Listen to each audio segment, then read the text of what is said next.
What if the greatest writer in history never actually wrote his own plays? The name William Shakespeare is known across the world. His words shaped literature, theater, and even the way we speak today. But here's the mystery. There are no original manuscripts, no clear records of his education, and some believe the real author was someone else entirely. So who was Shakespeare, really? And why does his story still confuse historians over 400 years later? Stay with me, because by the end, you might question everything you thought you knew. In 1564, in a quiet town called Stratford upon Avon in England, a boy was born.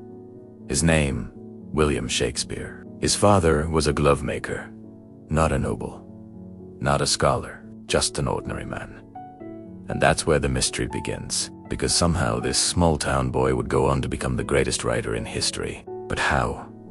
We know very little about his early life. There are no detailed school records, no signs of advanced education, and yet he would later write complex plays about kings, politics, love, betrayal, and human psychology.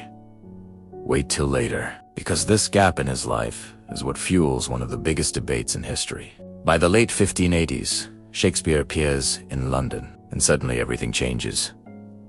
He becomes an actor, then a playwright, then a shareholder in a theater company. His plays begin to dominate the stage, from tragedies like Hamlet and Macbeth to comedies like A Midsummer Night's Dream. His words captivate audiences. The famous Globe Theatre becomes his stage. Crowds gather, theaters sell out. But here's the strange part. Even at the peak of his success, Shakespeare remained unusually private.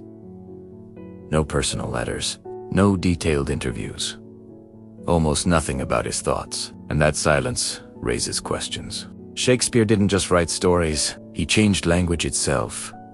He invented over 1,700 words, words like bedroom, lonely, and majestic. His writing explored deep human emotions: jealousy, ambition, love, revenge. Characters like Hamlet, Lady Macbeth, and Othello still feel real today. Even modern movies and series still borrow from his plots.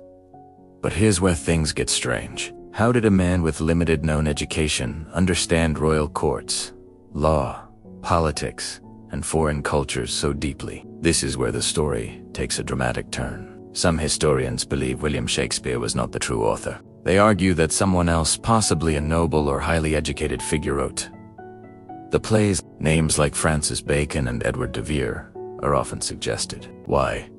Because the plays showed deep knowledge of royal life, politics, and foreign lands, things Shakespeare may never have experienced.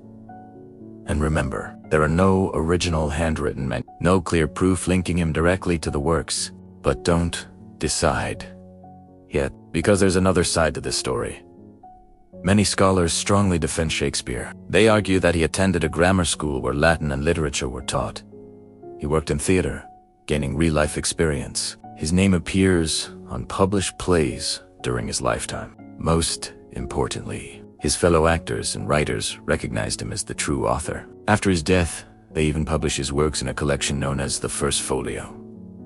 That's powerful evidence. So maybe he really was a genius who rose from ordinary beginnings. Shakespeare retired to Stratford later in life. He died in 1616, but his legacy, it never ended. Today, his works are translated into over 100 languages. His stories are taught in schools worldwide, and his influence can be seen everywhere from Hollywood films to modern novels. But here's the real question. Does it even matter who wrote the plays? Or is the impact more important than the mystery? If you enjoy deep history mysteries like this, make sure to subscribe to History Hubby, because the next story might change what you believe about the past. So, what do you think? Was William Shakespeare truly a genius, or just a name hiding a bigger secret? Subscribe to History Hub for more untold stories from history, and don't forget to share your thoughts.